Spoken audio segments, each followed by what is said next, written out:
Hello there guys, and welcome back to the channel. So in today's video we're going to be talking about the Luke Cage buff, or proposed Luke Cage buff should I say, because obviously due to the buff changes with Sunman and buff changes with Red Guardian as well, it is extremely unclear whether this would be the final version of the Luke Cage buff that we are getting. Additionally, to kind of even elevate my worries to 11, when I wanted to make this video originally, obviously I'm not in CCP, therefore I can only go by the information provided by the CCP. And actually, I already saw two different versions of these buffs kind of like dropped off on different channels. So shout out to Rich the Man, wonderful content creator, shout out to DLL, but both of those buffs were different. So I wasn't even entirely sure which version of the buff we would be getting, based on what we already saw. So absolutely, again, all the respect to the guys in the CCP. There probably has been some mix-up as these buffs already have went over various changes and iterations. And, since DLL is working for Kabam, I am going to choose with the buff version that he showcased on his channel. So we need to talk, obviously, about quite a few changes there. Luke Cage effectively is going to be modernized. Because Luke Cage, his age shows he has gotten one buff already, but, his abilities are very kind of clear, neat, concise, and also outdated.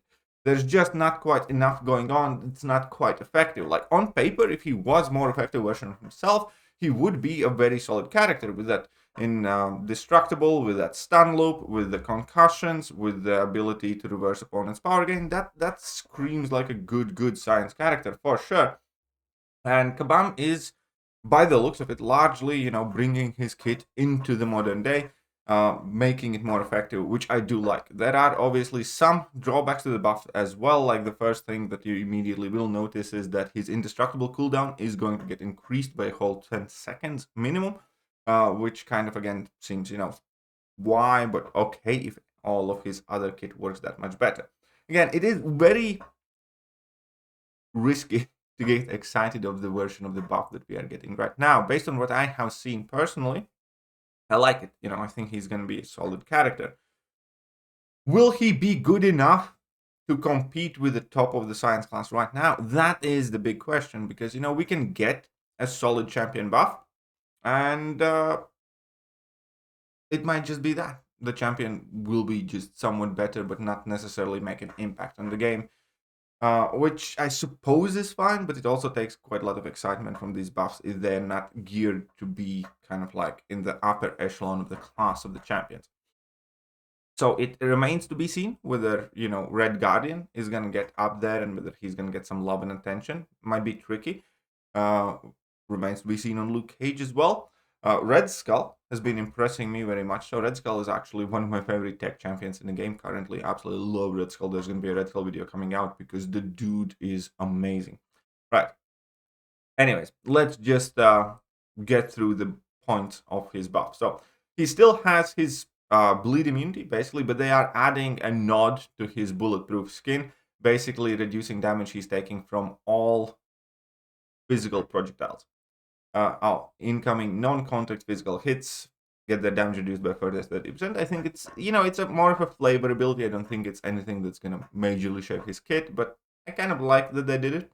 Luke Cage gains 30% attack for each unique debuff on the opponent. This attack reduction actually has been reduced, but there's, again, a reason for it, and that is just because you're going to be spamming many more debuffs. Also, any non-unique debuffs grant Luke Cage 15% attack rating, so that's another thing that they kind of have halved. So this in its face, again, isn't a red flag or a concerning thing at all, because if you get many more buffs on average on your opponent, your attack increase remains the same or is significantly higher. Luke Cage's personal trauma and exhaustion debuffs are paused during the opponent's special attacks. That's also a nice touch for sure. Then Luke's powerful blows wear down his opponent. Light attacks have an 80% chance to inflict an exhaustion debuff, reducing critical damage rating by 22% for 12 seconds. I believe that's made slightly longer as well, because previously these exhaustions were 10-second longs. And chance to apply is reduced by 5% flat per stack on the opponent. So the more you have, the slower you will apply them, which I suppose is fair enough. When struck by special 3, inflict 2 of these exhaustion debuffs. So when you're using your immortality to tank a special 3, you get some exhaustions. When the opponent's ability power rate is reduced by 25% for each exhaustion debuff on them to a maximum of 6. Now this is again another thing where his max opponent's power gain reversal is capped. So it really does feel like Obama's trying to put on much more constraint on the character. But at the same time, when you're using Luke Cage right now, unless you're getting good RNG, you're not really often going through that 6 cap anyways. So you still get 150% power reversal, which, is still quite potent for sure. And then while the opponent's suffering from at least 6 exhaustion debuffs, they're also inflicted with an indefinite Sunder debuff, reducing their critical resistance to 0, which will just allow Luke Cage to crit more. Now, heavy attacks inflict an unstacking debilitate debuff, increasing the debuff duration by 35%. Obviously, super helpful. And additional debuff that you can increase your attack for 30%. Exhaustion and trauma debuffs on the opponent are paused during Luke's special attacks and for 3 seconds afterwards per bar of power spent. Pause during opponent's special attacks. Awesome. A very, very, very, user-friendly type of ability here. And now let's take a look at special attacks. Each hit deals a burst of 15% attack physical damage. That is new, so he's going to get some red numbers. If a personal concussion is active, the last hit inflicts a stun debuff for 2.5 seconds. Each time this stun is inflicted, its duration is reduced by 33% until the next time Luke inflicts concussion. And this, kind of is slightly... Again, they're trying to move us away from the stun chain the Luke Cage can do. At the very least now, it's a guaranteed stun, and you will still probably be able to get in quite a lot of damage with these stuns. It's just, again, this is their way effectively from trying to stop us from doing infinite stun chains in like incursions and other game modes. Now, we have plenty of champions who have, stuns on level 1s without any limitations, really. But, realistically, that's what it is. They don't want us to be spamming level 1 infinitely or, as long as it doesn't trigger and then eat a level 3 and then going crazy with Luke Cage again, because it is kind of like a trolley busted way to play the game.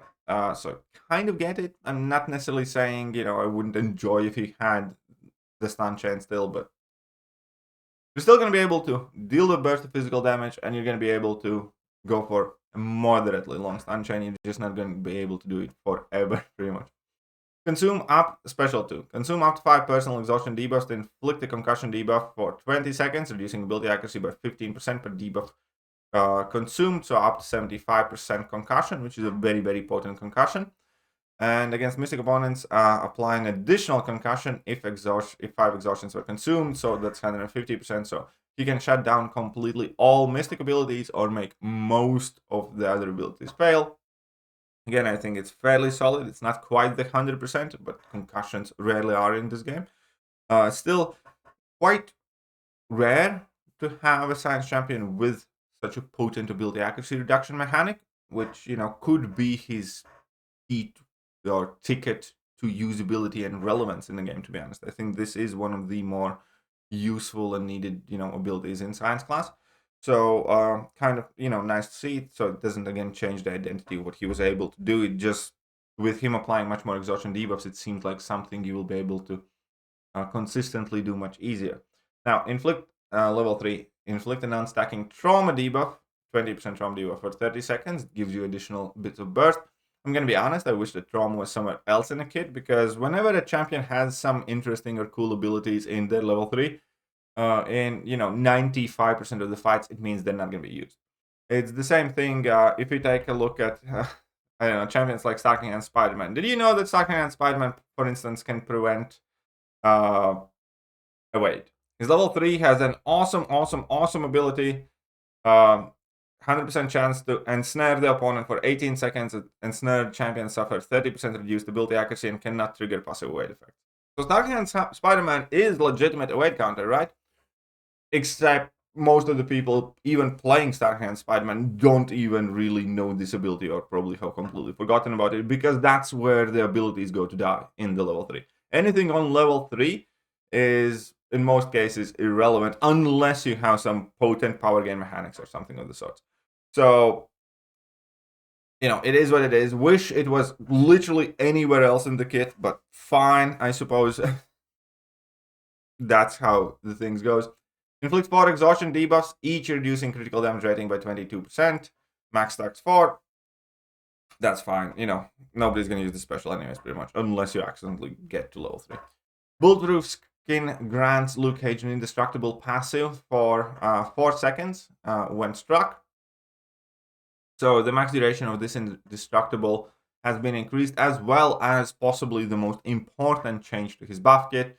That is the fact that it's passive now. It always was quite frustrating when you could use Luke Cage in all of these, you know, buff punishing nodes, and then when you get hit, you know, you get your indestructible eaten by something like power snack or something. So making it passive makes much more sense, because, you know, he's a science character. He's supposed to be good against in situations where buffs are kind of like penalized. So yeah, absolutely that. After it expires, this ability goes on cooldown for up to 35 seconds. Again, this is an increase. I'm not necessarily sure they had to do it, you know, giving them the benefit of the doubt, you know, maybe it's fine. Again, it just seems like whatever. Could have let it as is, I think, but fine. While Indestructible is not on cooldown, Luke gains additional block proficiency, making him significantly tankier, work better with some of the relics that rely and weaponize the block proficiency, sorry. So I think that's, you know, solid ability there as well. And obviously the best part is that, again, you can use Luke Cage unawakened. So let's say he comes to the game 7 stars, you can pull Luke Cage and you can still be perfectly fine. You will miss the indestructible protection, but still will get his entire rest of the kit working perfectly fine for the most part. Again, as most of the science champions, he will synergize extremely well with, you know, Inequity Mastery and Despair Mastery, as he does right now.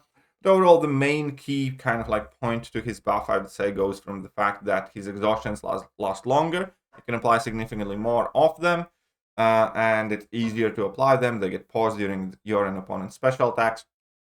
So for the most part, he will probably be pretty much exactly the same champion, which I have very little problem with, because as I said in the beginning, Luke Cage is, you know, a very solid champion in the things that he does. The problem is that he doesn't do them well enough. He doesn't do enough damage. He doesn't reliably enough, you know, inflict those exhaustions to power control. He doesn't reliably enough go for his stun chains or anything else. And I think that's kind of like the key thing. To make his existing kit modern, you just need to make it much more reliable and effective and give him more damage.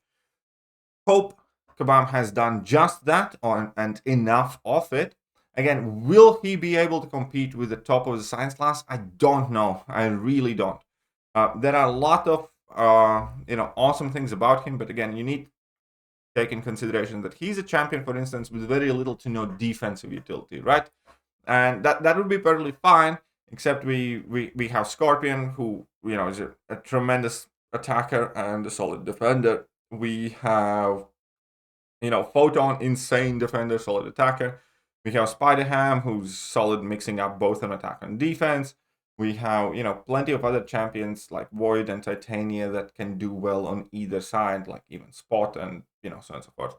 So him being like one-dimensional in terms that he's going to be primarily an attacker basically means that he needs to be outstanding. Is this a making of an absolutely outstanding champion? I can't tell you yet. I haven't played with it. But at the very least, he definitely, you know, will be more capable and more relevant than he is right now. Let me know what you guys think about Luke Cage buff. And before I go away, I just want to reiterate one more time that this is by no means final version of this buff. He's also going to be subject for rebalance, by the way. And again, we have had, you know, very painful experiences with buffs being tuned down before their release, especially recently. And, you know, it's not easy to look past that. So don't get your hopes up. Don't start ranking up your Luke Cages just yet, is what I'm saying. Hopefully, they will release, you know, an amazing version of this character with the buff. So, catch you guys later. Bye-bye. Hello there, guys, and welcome back to the channel. So, we have all the information about